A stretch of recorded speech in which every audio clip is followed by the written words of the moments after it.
فلما دخلوا عليه قالوا يا أيها العزيز مسنا وأهلنا الضر وجئنا ببضاعة مزجاة فأوف لنا الكيل وتصدق علينا إن الله يجزي المتصدقين.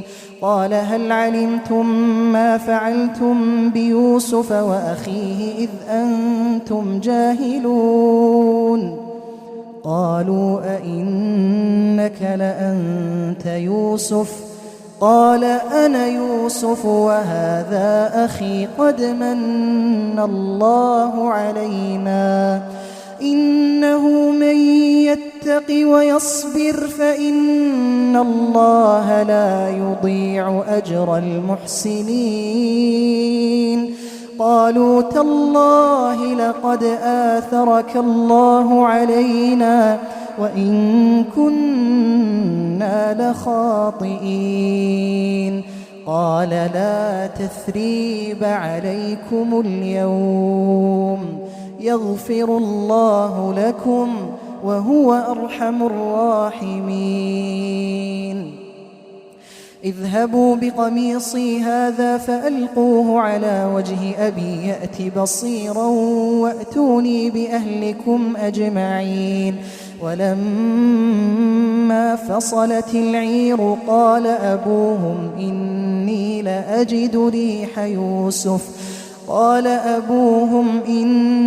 لأجد ريح يوسف لولا أن تفندون.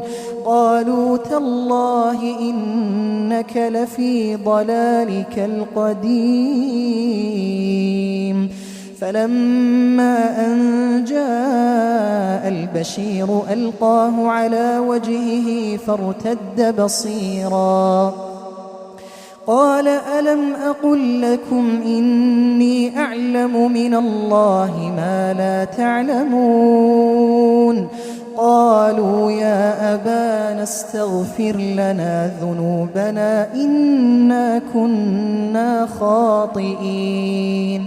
قال سوف أستغفر لكم ربي إنه هو الغفور الرحيم. فلما دخلوا على يوسف آوى إليه أبويه وقال ادخلوا مصر إن شاء الله آمنين.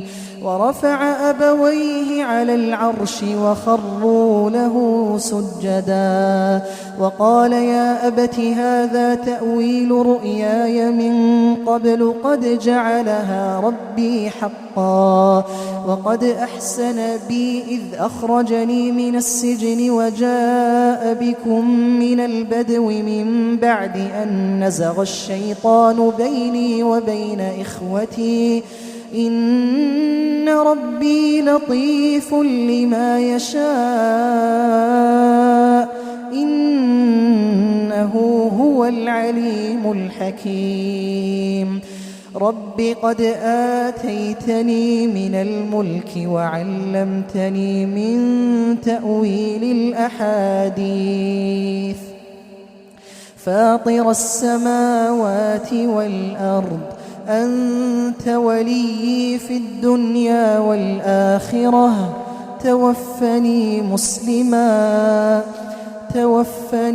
مسلما وألحقني بالصالحين. ذلك من أنباء الغيب نوحيه إليك وما كنت لديهم إذ أجمعوا أمرهم وهم يمكرون وما أكثر الناس ولو حرصت بمؤمنين وما تسألهم عليه من أجر إن هو إلا ذكر للعالمين.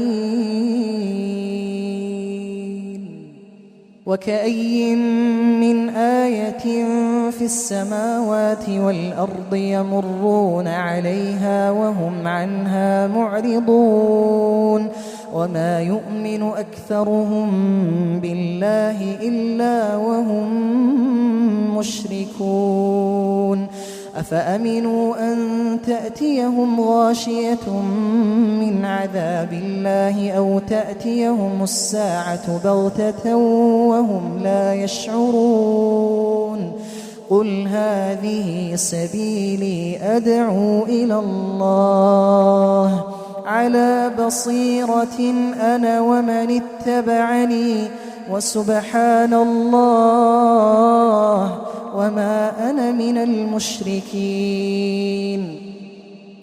وما أرسلنا من قبلك إلا رجالا نوحي إليهم من أهل القرى أفلم يسيروا في الأرض فينظروا كيف كان عاقبة الذين من قبلهم ولدار الآخرة خير للذين اتقوا أفلا تعقلون حتى إذا استيأس الرسل وظنوا أنهم قد كذبوا جاءهم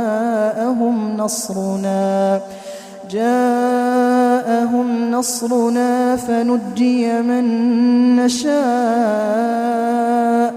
ولا يرد بأسنا عن القوم المجرمين لقد كان في قصصهم عبرة لأولي الألباب ما كان حديثا يفترى ولكن تصديق الذي بين يديه وتفصيل كل شيء وهدى ورحمة لقوم يؤمنون